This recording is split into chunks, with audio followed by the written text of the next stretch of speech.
Hello and welcome to this series of complete course of Certified Facility Manager. In this video, we will focus on the chapter number 4 of Finance and Business. Chapter number 4, Contracts in Facility Management Organization.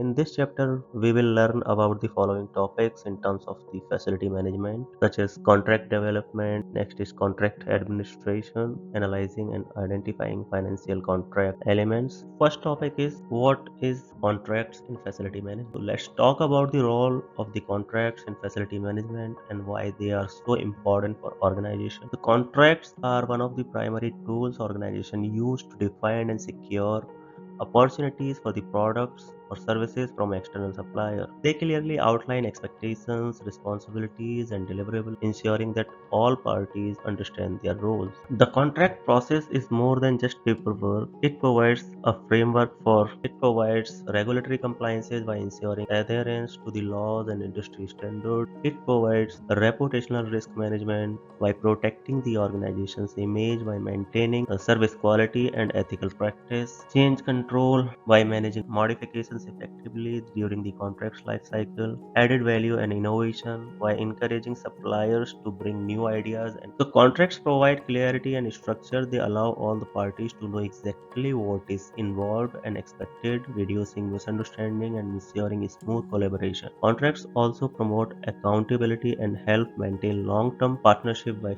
in summary, contracts are a tool of facility management which ensure transparency, compliance, and value in external partnership. Next topic is fundamental of contracts. A contract is a legal agreement between two or more parties that indicates they have reached mutual understanding. It's more than just a handshake. It creates a binding legal obligation with terms and conditions that clearly define the agreement. For a contract to be valid, it must include these three critical elements such as mutual agreement, which means both parties agree on the terms, consideration, which means something of value like money, services, or exchanged, competent parties, which means all involved must have the legal capacity to enter into an agreement. The next is proper subject matter. The contract must involve legal and appropriate activities. Next is mutual right to remedy. Both parties must have the right to address dispute. And next is agreement to enter.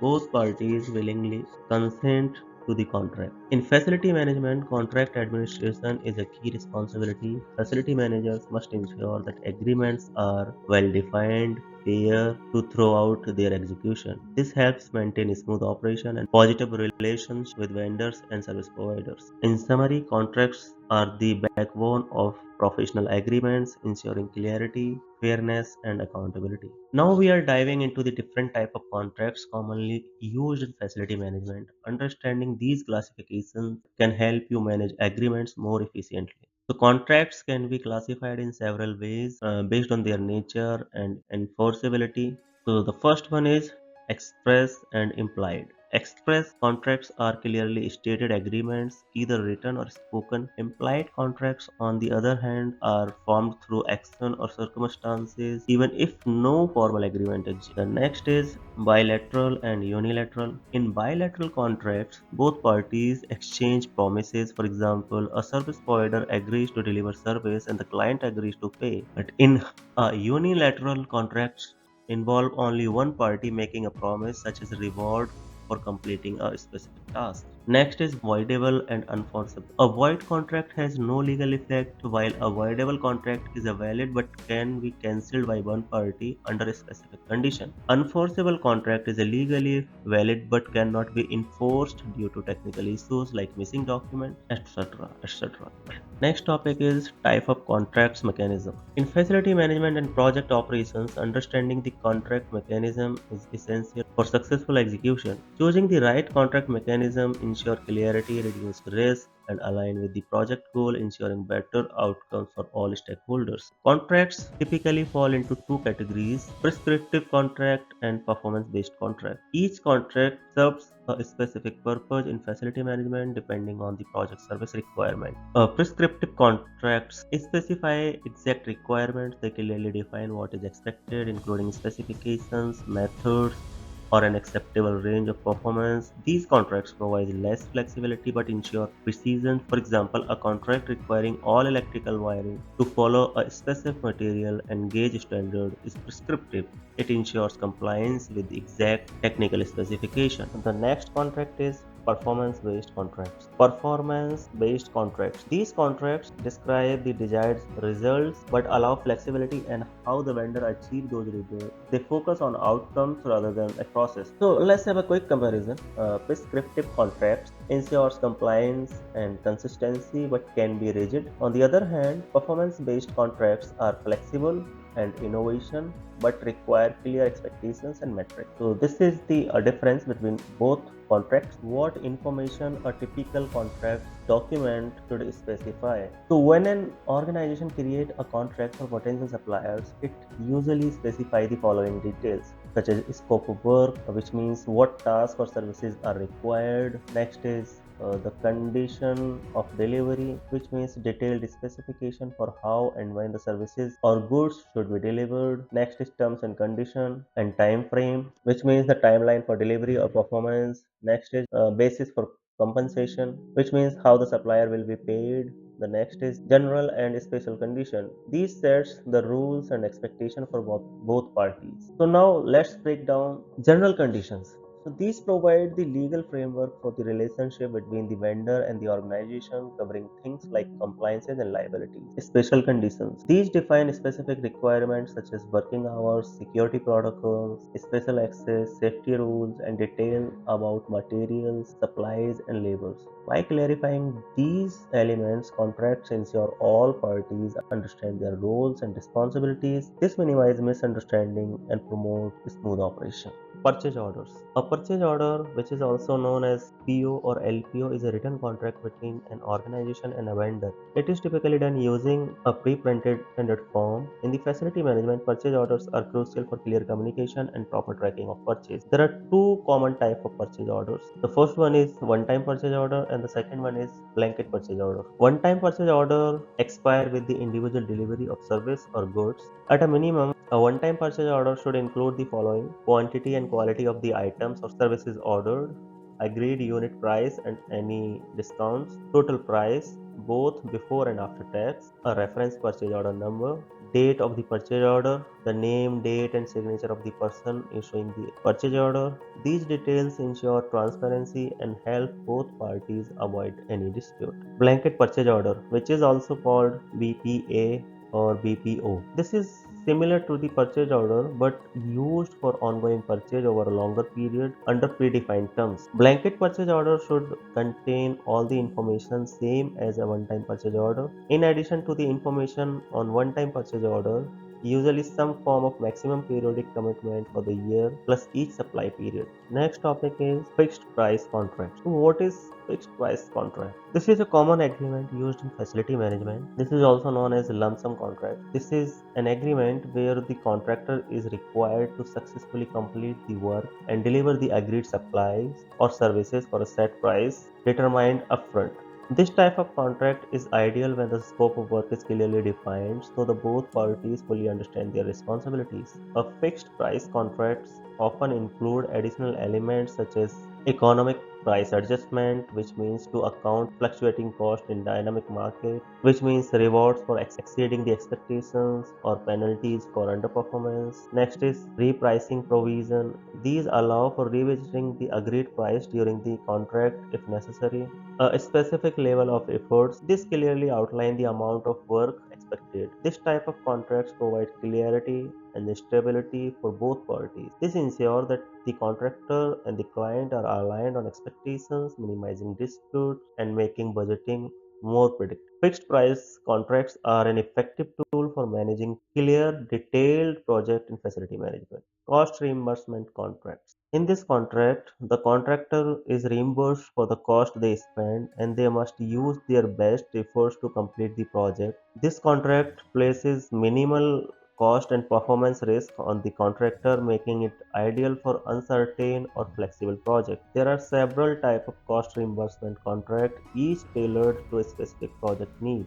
So these contracts are ideal for the projects with uncertain like research or early design phases. They provide flexibility and ensure contractors are reimbursed fairly while encouraging cost control through incentives. Indefinite delivery quantity line item contracting, also known as IDQLI. This is a unique and effective way to deliver facility management services. IDQLI is a contracting system designed to streamline the delivery of the certain facility management services. Unlike traditional contracts, this significantly reduces the procurement time by creating a menu of pre-approved and unit costed services. This system is very similar to the BPO, but this type of contracting used services instead of goods. Facility manager can call upon these contracts repeatedly as needed during the contract period. The most important and heart of the IDQLI system is its detailed line item menu of services or tasks. Each task is clearly defined, assigned a unit cost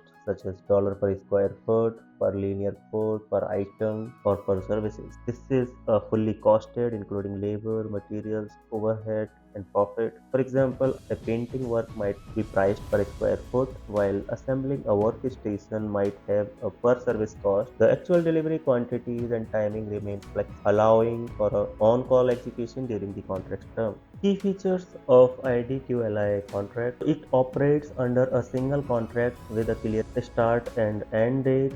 This could be for 3 years, 4 years, or 5 years depending upon the requirement and contract period. The line item cost is complete cost including labor, material, overhead profit, and so forth. This offers flexibility in service delivery, adapting to real-time needs. This reduces the administrative burden by simplifying procurement and execution, delivery time, and required quantities for these line item tasks remain indefinite or on call. For example, as a facility manager, whenever you need these services, you can call upon the contractor and get the work done and pay as per the services. The price are already defined.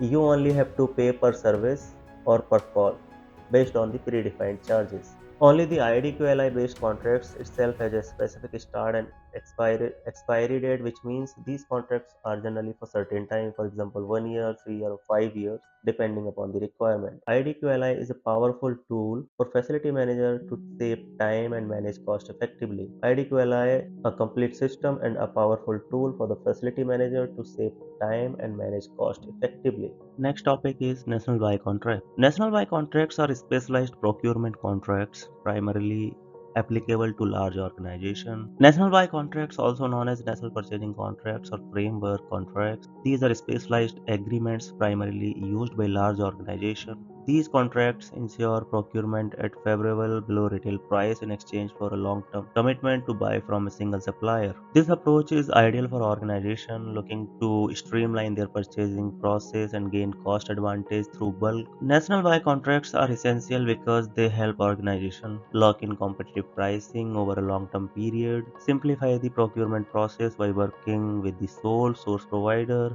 reducing the administrative efforts by avoiding frequent supply negotiation, enable better forecasting and budgeting due to stable pricing agreement. This stability helps facility managers focus on operations without worrying about the fluctuating prices or supplier changes. Additional contract types. Open book contract. This type of agreement where the delivery cost is fully transparent. The actual cost of the good or services is passed on to the client and a pre-agreed profit margin, generally a percentage, is added on top.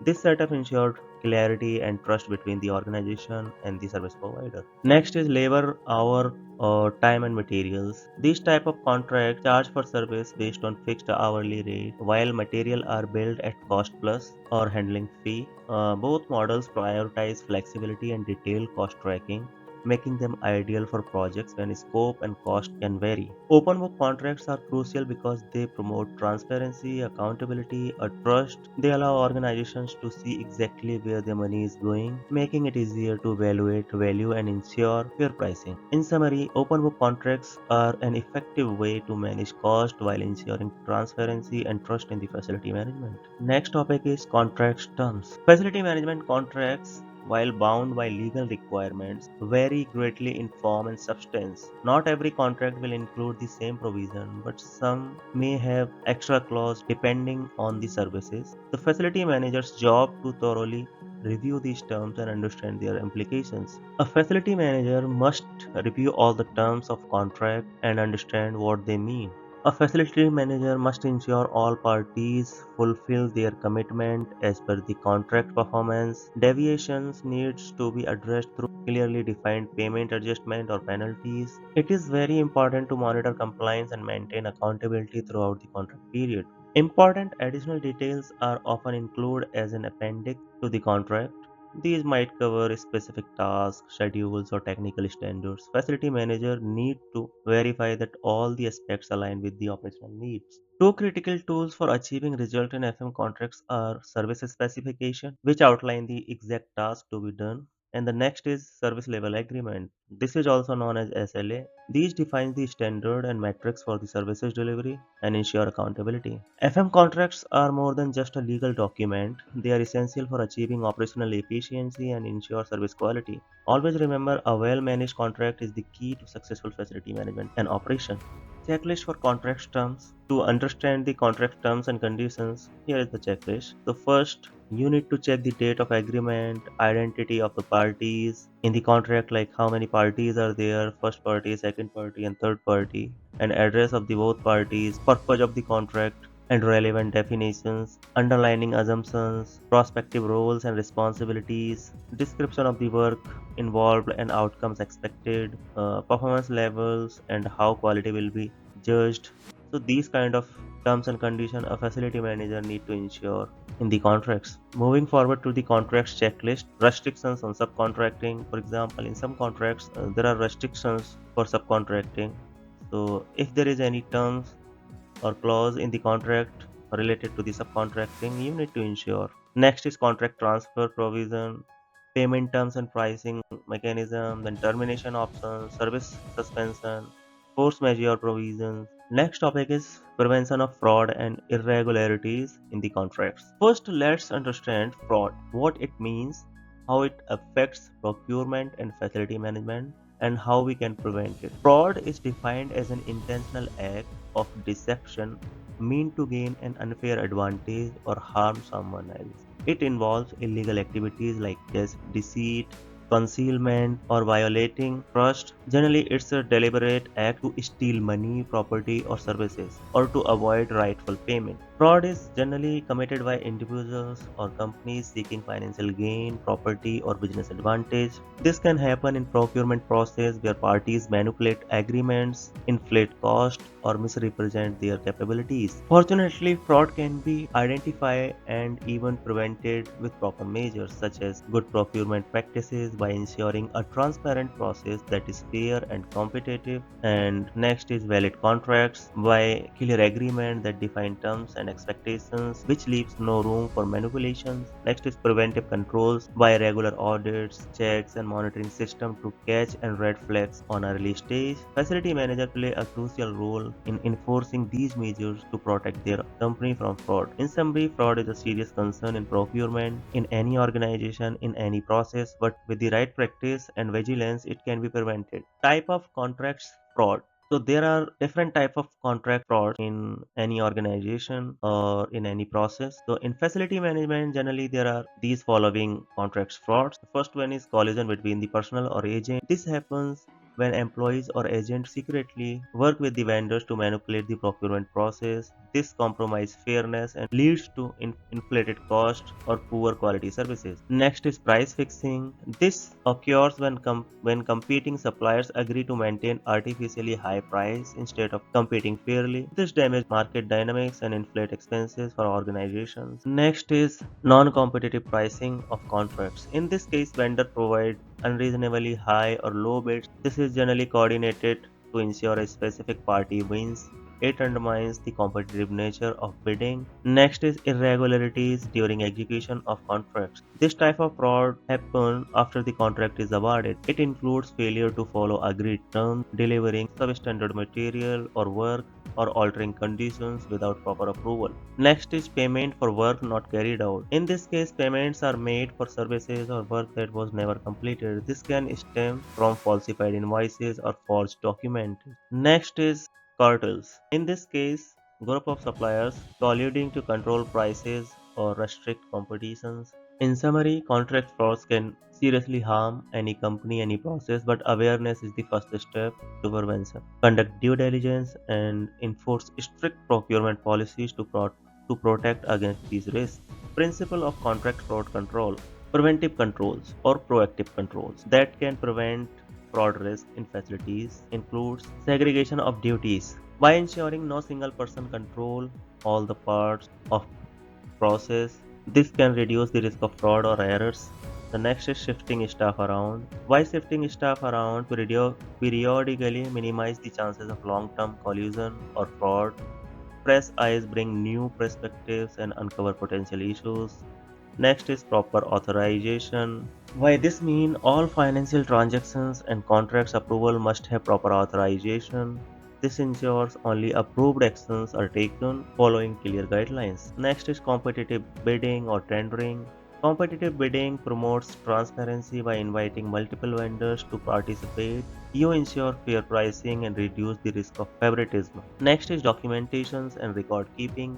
You need to maintain thorough documentation and records. This provides an audit trail and accountability for every procurement and payment process. The next is change order control. Change order control ensure any modifications to the contracts or projects are justified, documented, and properly approved. The next is budgetary control. Budgetary controls track expenses against approved budget. This help detecting irregularities early and avoiding overspending.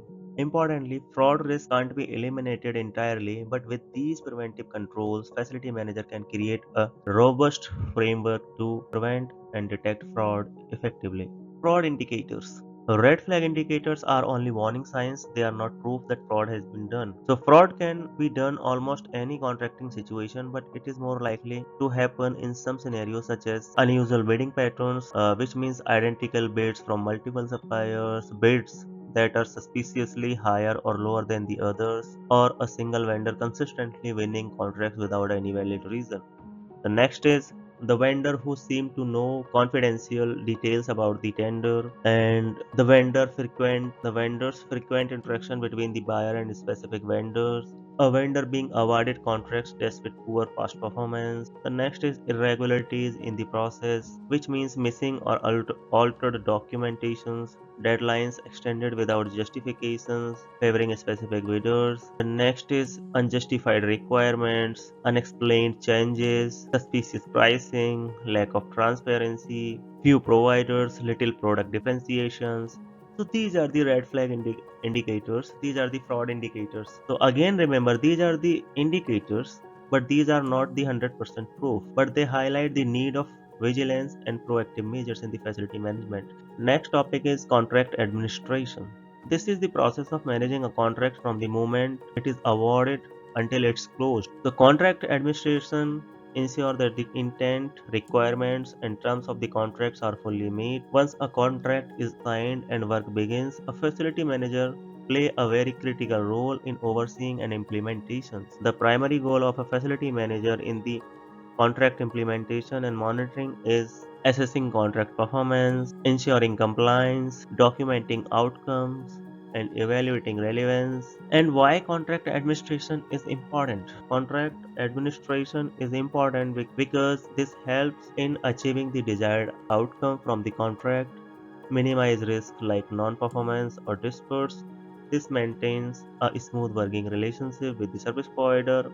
In summary, this ensures company gets maximum value while staying compliant and efficient. Remember, this is just not about signing a document, it's about managing and monitoring the contract to achieve desired result. Next topic is contract performance monitoring. It is a critical part of facility management. As a facility manager, monitoring vendor performance ensure the success of your project. and the compliance of service provider. Contract performance monitoring is about ensuring that the contractor and vendors are meeting the expectations outlined in the contract. To assess the compliance with the contract performance provisions, common criteria include monitoring of items such as actual progress against the work, is the project on track to meet deadlines. Next is adherence to the time frame and milestones. Next is fulfillment of quality and quantity objectives. This means are the work and deliverables meeting the required standards. Next is conformance to the specifications. This means is the work being carried out as per the agreed technical specifications. Next is conformance to the baseline operational performance metrics. Is the facility performing as expected under the standard operating condition? Next is service quality. This means are the agreed services level being consistently maintained? Next is standards. This means is the work aligned with the industry and regulatory standards? Next is warranty compliances. This means is the contractor adhering to the warranty terms outlined in the contract or agreement. Monitoring contracts performance is very important to ensure that the facility manager can confirm that the work is being done to the agreed specifications on time and within the budget. Next topic is contract cost monitoring. Contract cost monitoring goes along with the performance monitoring. Monitoring the contract cost include activities such as ensuring there are sufficient funds to pay for all the services as required by the contract and ensure that invoices are paid consistently with the most contract payment terms, identifying low spending levels and assigning of funds if appropriate. Next is ensure that vendors payments are commensurate with the level of goods and services received. Next is reviewing vendors' invoice and following the organizational departmental standard procedure for payment processing for the vendors. Next topic is frequency of cost and performance monitoring. Why regular monitoring is important? Contract work needs to be checked frequently to make sure all conditions are met and costs are being tracked accurately. Regular monitoring helps avoid surprises and keeps everything running smoothly. For example, imagine a contractor falls behind schedule or deviates from the quality standards. Early monitoring helps identify these issues before they become major problems. So, how often should you monitor? The frequency of monitoring depends on the project's scale and complexity. It could be on daily basis for high priority tasks or urgent projects. It could be weekly for medium sized project or consistent progress. It could be monthly for large project or it could be quarterly or annually for ongoing contracts or long term maintenance services. In addition to the regular checks, special monitoring activities may be required such as site visit to inspect progress and audits to review financial or verify compliances. Next topic is service specifications and service level agreement. As a facility manager, it is very important to ensure that services are provided to the tenant at the highest standards, whether those services come from the external vendor or your internal FMT. You need to ensure they are delivered efficiently and at the expected level of quality. Service specifications and SLAs. These are the key tool in ensuring service quality and compliances. The inclusion of the service specification and service level agreement in a service contract or as an addendum are extremely helpful in contract administration. Next topic is service contract. A service contract, a crucial part of facility management, whether you are managing a maintenance or overseeing vendors. Understanding these key elements ensure everything is clear and enforceable. A service contract is an agreement for labor oriented service where payments are made on a specific period like weekly, monthly, or annually. These contracts are vital for ensuring the smooth operation of the service within the facility. All service contracts should be in writing, and even the simplest form of the service contract should have the following important terms, such as identify the parties. This should specify who the contractor and client are, ensuring both sides know their roles and responsibilities. And next is description of the services. This should clearly define what services will be performed where and how often. Next is performance standard and measurement metric. This should include a set of expectations for quality and timelines. Next is cost. Next is contract initiation and termination. Then next is special provisions. Next is termination provision. Next is signature of authorized parties. In addition to these standard terms, additional clause can be added depending upon the specific contract. By including these key terms, you protect both the service provider and the client. Service contract is essential to ensure that both parties have clear expectations and obligations. Next topic is service specifications. It is an agreement that clarifies the service level and quality expectations between the service provider and client. Service specification covers internal standards, external standards, procedures. These are detailed instructions on how the contractor must perform the work. This could include everything from safety measure to specific equipment used. In summary, service specifications ensure that both the client and the service provider have a clear understanding of expectations, performance standards, and how service will be measured. The level of detail vary depending upon the service contract type and complexity of the contract or asset. Next is service level agreement or SLA. Service level agreement or SLA is a key element in service contract that define the expectations for service delivery. Whether you are facility manager or preparing for the CFM exam, understanding SLA is very essential for ensuring that the service meet your standard. A service level agreement is a formal document within the service contract that outline the specific level of service to be provided by the contractor or vendor. An SLA is a negotiated agreement between the service provider and the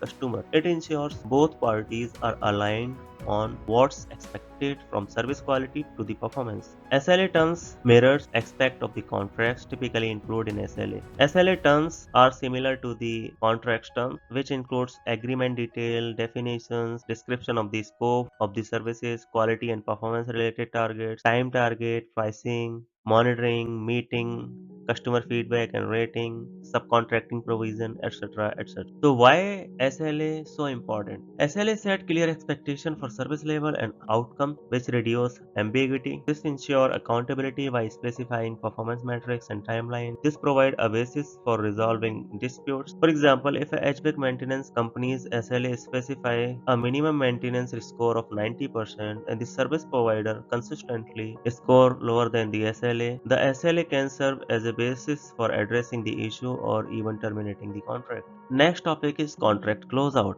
Contract closeout is the process of formally concluding a service contract once all the terms and conditions have been met. It ensures that both the service provider and the client are clear on their remaining obligations.